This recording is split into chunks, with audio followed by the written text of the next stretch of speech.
आई बाबा तुमच्या मुलाला आशीर्वाद द्या. याआधी मी 34 मुली बघितल्या तेव्हा तुमचा आशीर्वाद जरासा कमी पडला. बेटी का लग्न नहीं हो रहा बाबाजी, कितने प्रयत्न किए लेकिन नकारच आता है. अगं तुझ्या वयाच्या मुलींना 2-2 मुलं झाली आहेत. तुला कसं कळलं की मी आज गायत्रीला भेटायला जाणार? तू त्या प्रोफेसरचं नाव काय म्हणालीस? अथश्री महाजन. नाव खूप छान आहे. लग्नानंतर प्लीज बदलू नको. तुला लग्न का करायचंय? तुम्हाला नाही करायचं? नाही. का नाही करायचं लग्न? आता ती सांगायला तू काय नवरा आहेस माझा? तुम्ही हो दिलं तर मी दार उघडून आलं लक्षात आलं. तुम्हाला मुलं आवडत नाहीत. Shut up. I am straight. नकार घंटा.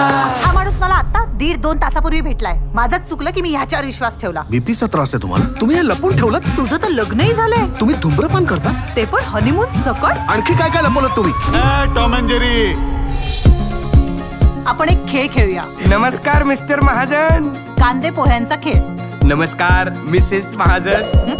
मला सांगा तुमच्या घरी कोण कोण असतं? कोणीही असलं तरी आम्हाला काही प्रॉब्लेम नाही. मला एक सांगा फक्त, तुम्हाला काही व्यसन वगैरे? किती सुंदर मेहंदी काढली. तुम्ही बंटी नाव ठेवलं लाडानं माझं?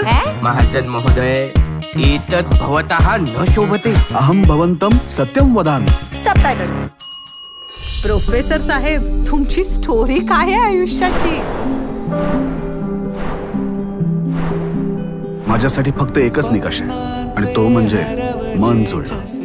माझ्या बाबांनी जसं माझ्या आईला आयुष्यभर सांभाळलंय ना, तसं कोणीतरी मलाही सांभाळावं. म्हणजे या स्वार्थी विचारासाठी आई बाबांना सोडून निघून जाणं मला नाही पटत. तुम्ही ये माया भरता आई वडिलांच्या प्रेमाचा असं नाही वाटत आहे तुम्हाला? तू का काठावर उभा राहून बोलतोयस? तुम्ही कर्ज असल्यासारखं त्याचं ओझं का घेताय?